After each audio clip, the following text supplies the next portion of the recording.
Hello friends, आपका स्वागत है आपके अपने चैनल बेटर लाइफ पर। आज हम एक ऐसी किताब के बारे में बात करेंगे जो आपकी सोच, जीवन शैली और सफलता को नई दिशा दे सकती है। अगर आप अपनी ज़िंदगी को बेहतर बनाना चाहते हैं, तो इस वीडियो को अंत तक ज़रूर देखें।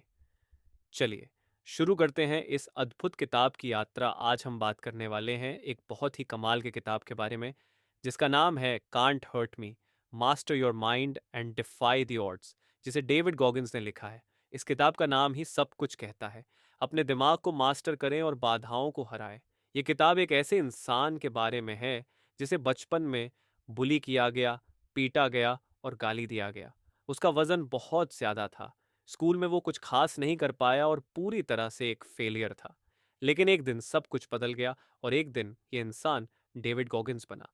कांट हर्ट मी इस बारे में है कि कैसे डेविड गॉगिंस ने आत्म अनुशासन, मानसिक दृढ़ता और कड़ी मेहनत से खुद को अमेरिका के सबसे फिटेस्ट एथलीट्स में से एक में बदल दिया, जो पहले ओवरवेट और डिप्रेस्ड होने से एक रिकॉर्ड तोड़ने वाला एथलीट, प्रेरक सैन्य नेता और विश्व स्तरीय व्यक्तिगत ट्रेनर बने। जब फिट होने की बात आती है, तो हम में से बहुत से लोग बहाने ढूंढते हैं। हम बहुत व्यस्त हैं, हम सोते रहते हैं और हम ये नहीं कर पाते। लेकिन क्या होता है जब हम बहाने बनाना बंद कर देते हैं? डेविड गॉगिंस ने बहाना बंद किया और अपनी जिंदगी को 100% देना शुरू किया। अगर आपने इनका नाम सुना है तो शायद इसीलिए क्योंकि वो एयरफोर्स सर्विसमैन और नेवी सील रह चुके हैं, और वो 24 घंटों में सबसे ज्यादा पुलअप का गिनेस विश्व रिकॉर्ड भी तोड़ चुके हैं। वो एक रिकॉर्ड सेटिंग एथलीट है जिनके साथ 60 अल्ट्रा मैराथन, ट्रायथलॉन्स और अल्ट्रा ट्रायथलॉन्स को पूरा किया गया है। वह जीवित रहने वाले सबसे कठिन लोगों में से एक है। इन सालों में डेविड गॉगिंस ने बहुत से महत्वपूर्ण सबक सीखे हैं, जिसे उन्होंने इस बुक में शेयर किया, जिन्हें हम डिटेल में समझेंगे। इस बुक में 11 चैप्टर दिए गए हैं और हर चैप्टर के साथ एक चैलेंज दिया गया है, जो डेविड चाहते हैं कि अगर हम अपने जीवन को लेकर सीरियस हैं तो उन चैलेंज को एक्सेप्ट करें और अपने जीवन में लागू करें। चैप्टर एक, मुझे एक स्टेटिस्टिक होना चाहिए था। इनका जन्म न्यूयॉर्क में 1975 में हुआ। गॉगिंस का बचपन बेपरवाह सा नहीं रहा, जो काफी सारे लोगों के साथ होता है। बजाय अपने दोस्तों के साथ खेलने और अपनों के साथ रहने के, गॉगिंस अपने गाली देने वाले पिता के गुलाम की तरह थे। उनके पिता अपनी फैमिली के लिए मैनिपुलेटिव और बहुत ही अब्यूसिव थे, खास तौर पर उनकी मां के लिए। उनके पिता हिंसक थे और इन सभी को अक्सर मारा करते थे। वो किसी ऐसी चीज में पैसा खर्च नहीं करते थे जिनमें उनका खुद का फायदा ना हो, इसलिए इनमें से कभी कोई डॉक्टर या डेंटिस्ट के पास नहीं जा सका। बहन, जिसने इन सभी को शुरुआती पढ़ाई दी, उसने ही ये भी सिखाया कि आपको किसी की मुस्कान या डांट से किसी को जज नहीं करना चाहिए, क्योंकि उसके पिता बहुत ज्यादा स्माइल करते थे लेकिन उनकी परवाह नहीं करते थे, जबकि उनकी बहन चिल्लाती थी लेकिन उनकी बहुत परवाह करती थी। कॉगिन्स को एक बार कान में इन्फेक्शन हो गया, तो एक जिम्मेदार पेरेंट होने के नाते कॉगिन्स की मां उन्हें हॉस्पिटल ले गई। ट्रोनिस, कॉगिन्स के पिता, जो कि एक बिजनेसमैन थे, जब उनकी फैमिली पैसे खर्च करती थी तो वो उस चीज को सख्त नापसंद करते थे, चाहे उनके बच्चों की सेहत ही दांव पर क्यों ना हो। 8 साल की उम्र में उनकी मां उनको एक इंडियाना नाम की जगह पर ले गई, ताकि उनके बच्चे को उनके पिता से बचाया जा सके। लेकिन उस कस्बे में वो अकेला एक काला बच्चा था और वो जल्द ही नफरत का शिकार होने लगा। अपने पिता से मिली पीड़ा के कारण वो हकलाने लगा, उसके बाल झड़ गए और त्वचा में कई जगह पैचेस में रंग उड़ने लगा और दूसरे रंग में तब्दील हो गया। वो एक बहुत ज्यादा स्ट्रेस वाली सिचुएशन में रहा करते थे। लगातार मिलने वाले इमोशनल और फिजिकल अब्यूज के टॉक्सिक स्ट्रेस का एक बच्चे की लर्निंग्स पर बहुत असर पड़ता है, और बच्चों के बढ़ने के दौरान उसे कई मेंटल और फिजिकल प्रॉब्लम का सामना करना पड़ता है। ये इनका बचपन था।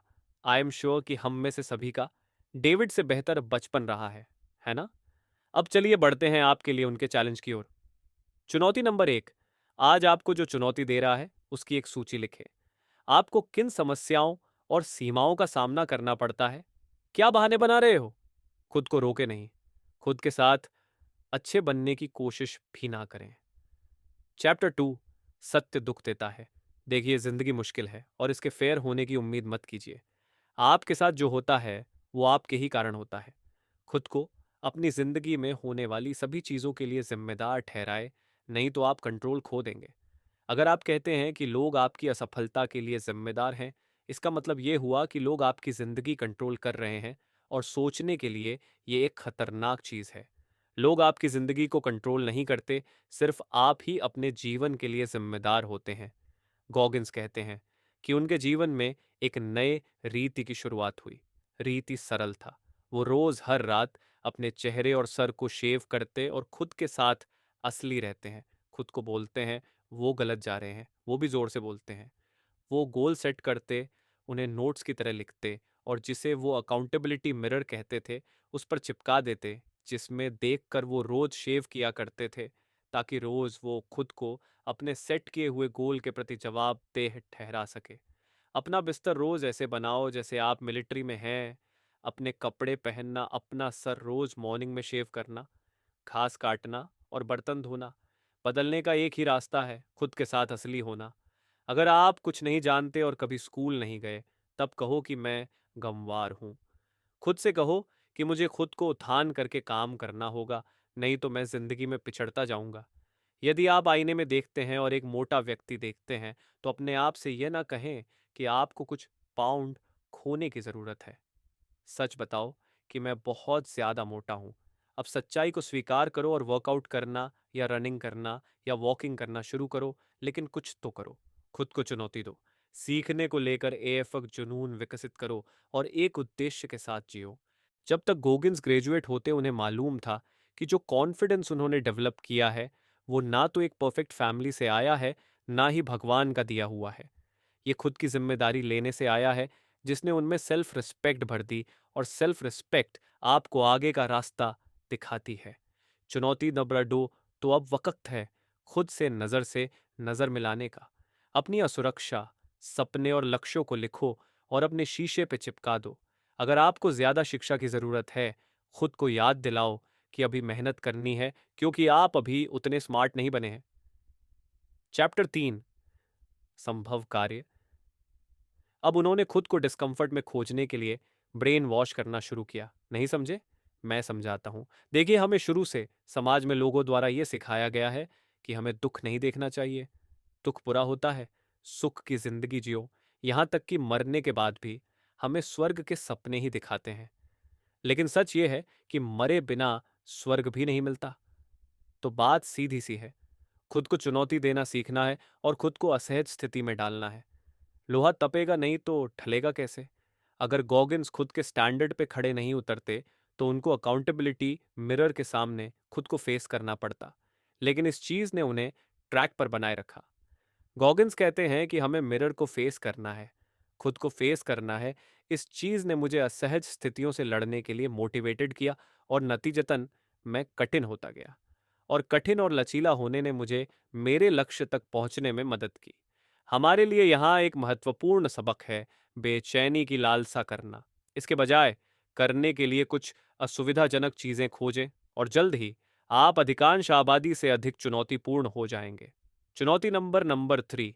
यहाँ आपके लिए चुनौती ये है कि अपने कंफर्ट जोन से नियमित आधार पर बाहर निकलते रहें। अपने जर्नल निकालें और वो चीजें लिखिए जो आपको पसंद नहीं है, या वो जो आपको असहज बनाती है। खासकर वो चीजें जो आप जानते हैं कि आपके लिए अच्छी है। Chapter 4, taking the souls.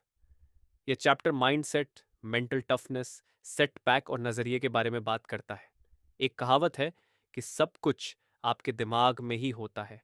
जीवन में सब कुछ एक माइंड गेम है। डेविड अपने सील ट्रेनिंग के हेल वीक को याद करते हैं, जो कि आपको फिजिकली ड्रेन कर देती है और बहुत ज्यादा मानसिक शक्ति की मांग करती है। ज्यादातर seal training recruits physically fit होते हैं, लेकिन हेल वीक को इस तरह स्ट्रक्चर किया जाता है कि ये आपके कैरेक्टर, दृढ़ संकल्प और मेंटल स्ट्रेंथ को एक्सपोज करें। डेविड के अनुसार उनकी टीम को ऊपर उठाने और उनमें नया जोश भरने के लिए टेकिंग सोल्स कंसेप्ट बहुत महत्वपूर्ण था। वहां पर एक इंस्ट्रक्टर थे जिन्हें डेविड साइकी पीट कहते थे। वो डेविड और उनकी टीम पर बहुत ज्यादा क्रूर थे। टीम के लीडर होने के नाते डेविड नहीं चाहता था कि किसी भी तरह से वो कमजोर दिखे, और उसने ये सुनिश्चित करने के लिए बहुत मेहनत की कि उसकी टीम प्रेरित रहे। यहाँ तक कि उसे एक घुटने में चोट भी लग चुकी थी। डेविड ने फिर भी बढ़ चढ़कर एक्सरसाइज में हिस्सा लिया और अपनी टीम को हर रेस में जीत दिलाई। चुनौती 4। किसी भी प्रतिस्पर्धी स्थिति को चुनें जिसमें अभी आप हैं। आपके सामने कौन है? क्या ये आपके शिक्षक या कोच है, आपके बॉस हैं, या एक नाराज ग्राहक है? फर्क नहीं पड़ता वो आपको किस तरह ट्रीट कर रहे हैं। एक तरीका है ना सिर्फ उनकी इज्जत कमाने का, बल्कि बाजी पलटने का, और वो है एक्सेलेंस। चैप्टर 5, कठोर आर्मर्ड मन।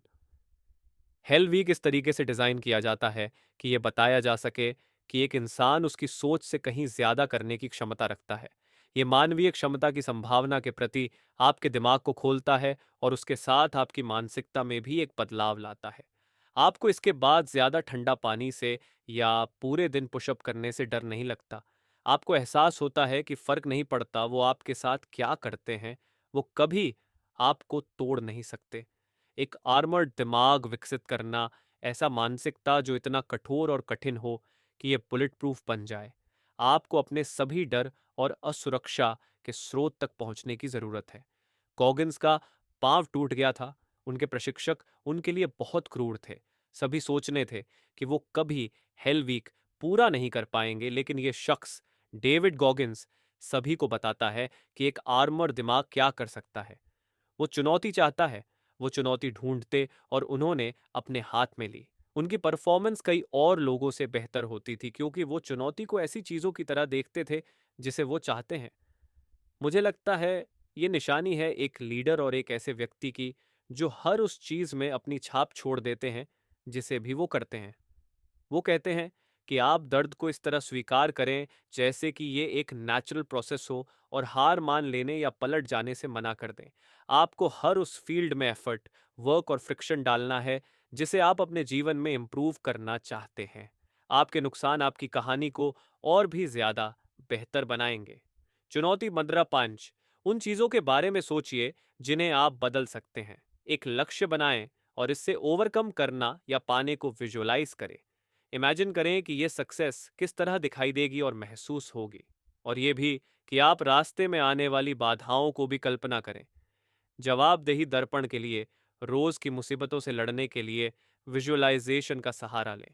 कुछ ऐसी चीज हासिल करें जिसके बारे में आप सोचते हैं कि यह असंभव है, और समझें कि आप खुद को एक निश्चित लक्ष्य की दिशा में धक्का दे रहे हैं। चैप्टर 6, ये एक ट्रॉफी के बारे में नहीं है। डेविड गॉगिंस, जिसने कुकी जार मेथड का इस्तेमाल करते हुए 100 मील की मैराथन खेलने की कोशिश की, जबकि पिछले 6 महीने में उन्होंने 1 मील की रनिंग भी नहीं की थी। गॉगिंस यूएस नेवी सील का हिस्सा थे। वो बिल्कुल फिट थे, लेकिन किसी भी तरह से एक रनर नहीं थे। इस चैप्टर में गॉगिंस एक गणित के बारे में बताते हैं जिसे कुकी जार मेथड कहते हैं। कुकी जार मेथड ऐसी तकनीक है जिसमें आप संघर्ष के वक्त अपने अतीत की उपलब्धियों को याद करके खुद को प्रेरित करते हैं। आप अपनी जीत की एक लिस्ट बनाएंगे जिसमें वो बाधाएं और चुनौतियां भी लिखी हों जो आपने दूर की है। एक साथ ये आपके लिए एक जार की तरह काम करेगा जो आपको ये याद दिलाएगा और मोटिवेट करता रहेगा कि आपने जीवन में कितना कुछ पाया है। चुनौती कराचा। अपने कुकी जार के लिए कुछ सामान इकट्ठा करें। अपनी पिछली सभी जीत, हर सफलता, फर्क नहीं पड़ता कि वो कितनी बड़ी थी या कितनी छोटी। ना सिर्फ उपलब्धि, बल्कि वो मुसीबतें भी जिन्हें आपने दूर किया है। सबसे शक्तिशाली उपकरण हमारे पास है, वो है हमारा मन। चैप्टर 7, सबसे शक्तिशाली हथियार। हमारी आदतें कि हम बेस्ट से कम पर सेटल हो जाते हैं। काम में, स्कूल में, रिश्ते में, खेल के मैदान में या रेस कोर्स में। हम खुद भी सेटल जाते हैं और हमारे बच्चों को भी उनके बेस्ट से कम पर सेटल होना सिखाते हैं, और ये सब बाहर आता है, जुड़ता है, और कई गुना हमारी कम्युनिटीज़ और समाज में झलकता है। कॉगिन्स कहते हैं कि मुझे सुबह 5 बजे उठना और 3 घंटे के अंदर अपनी कार्डियो एक्सरसाइज करके काम पर पहुंचना पसंद है, और जब तक मेरे टीममेट्स ने अपनी कॉफ़ी भी खत्म नहीं की होती है। ये मुझे एक मानसिक बढ़त देता है, एक बेहतर आत्म जागरूकता देता है, और बहुत ज़्यादा आत्मविश्वास देता है, जिसने मुझे एक बेहतर सील इंस्ट्रक्टर बनाया है।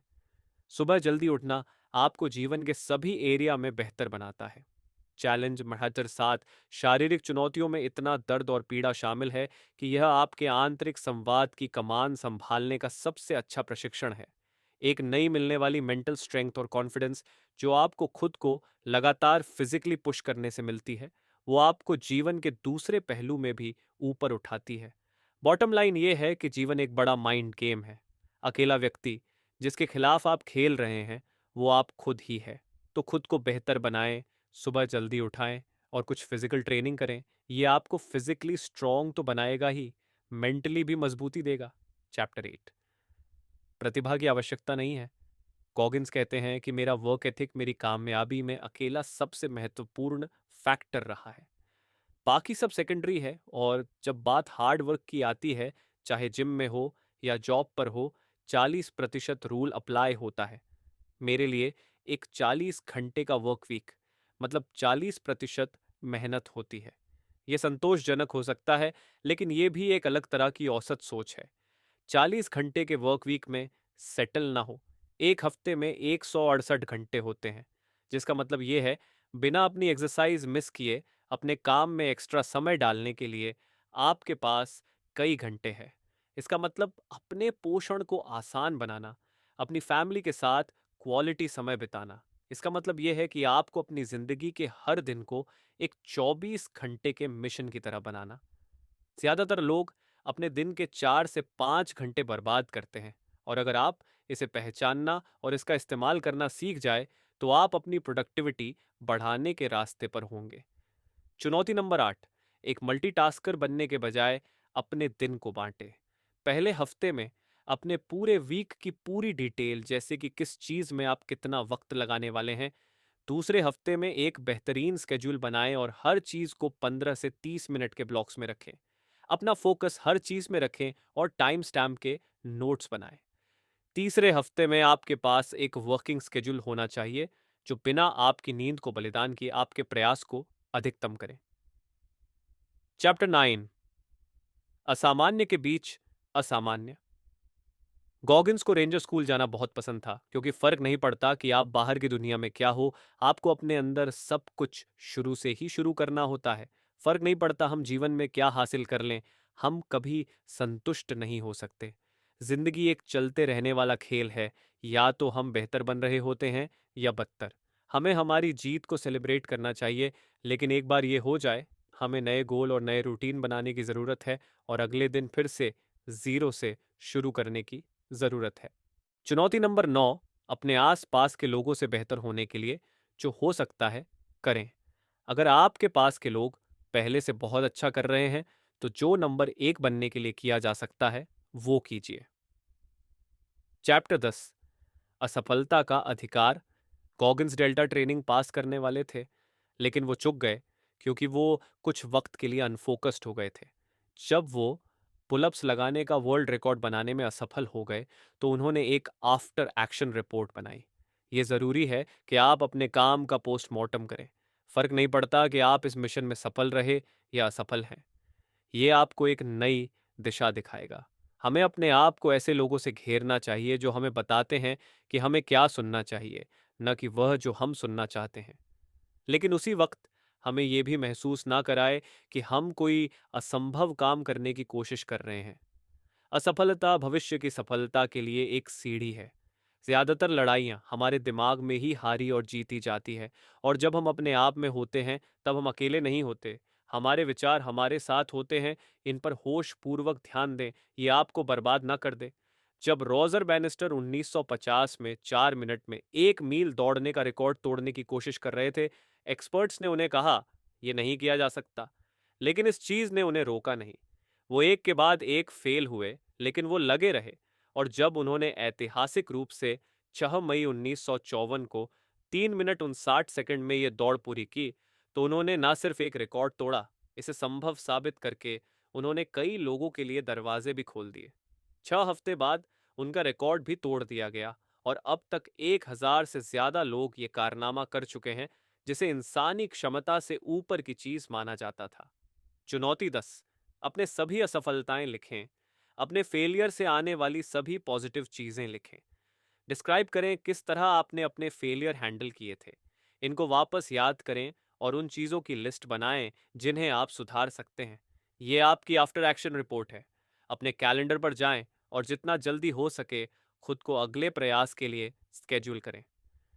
चैप्टर 11, क्या होगा अगर। बुद्ध का एक प्रसिद्ध कथा है कि जीवन एक कष्ट है। मैं एक बौद्ध नहीं हूं, लेकिन मैं जानता हूं कि वो वाकई इसका अर्थ समझते हैं और आप भी समझेंगे। क्या दुनिया में बने रहने के लिए हमें बेइज्जती, टूटे हुए सपने, उदासी और नुकसान के साथ संघर्ष करना होगा? ये ही प्रकृति है। हर एक जिंदगी इस दुनिया में अपने एक खास दुख के साथ आती है और ये दर्द आपको भी होने वाला है। आप इसे रोक नहीं सकते और आप ये जानते भी हैं। ये बाहरी आवाज नहीं होती जो आपको तोड़ती है। आप खुद को क्या कहते हैं वो मायने रखता है। सबसे जरूरी बात जो आप कर सकते हैं वो खुद के साथ है। जब कभी आप हार मान लेने के बारे में सोचिए तो खुद से पूछिए, क्या हो अगर मैं हार ना मानूं? क्या हो अगर मैं सभी बाधाओं को नकार दूं? क्या हो अगर मैं खुद को पुश करता रहूं? और फिर देखें कि आपके अंदर का सेल्फ आपसे क्या कहता है। आप निश्चित रूप से एक दृढ़ मानसिकता के साथ बाहर आएंगे। क्या क्या होगा अगर वाली अप्रोच को अपनी जिंदगी के हर पहलू में इस्तेमाल करें। महत्वपूर्ण सीखे, इंपॉर्टेंट टेकअवेज। दर्द को ढूंढो, पीड़ित से प्यार करो। गॉगिंस कहते हैं, इसीलिए मैंने दर्द को ढूंढा, पीड़ित से प्यार किया और आखिरी में खुद को सबसे कमजोर इंसान से ग्रह के सबसे कठिन व्यक्ति में रूपांतरित कर दिया। सबसे बुरी कंडीशन सबसे अच्छी ट्रेनिंग कंडीशंस होती है। और तब से गॉगिंस कहते हैं कि मैंने खुद को डिस्कम्फर्ट को पाने के लिए ब्रेन वॉश किया। अगर बाहर बारिश हो रही है तो मैं लड़ने जाऊंगा। जब भी बाहर बर्फ गिर रही होगी मेरा मन कहेगा अपने जूते पहनो और एक दौड़ लगाने को तैयार हो जाओ। वो एक योद्धा बने जो 100 में से एक होता है। वो लिखता है, 10 को तो युद्ध में होना भी नहीं चाहिए।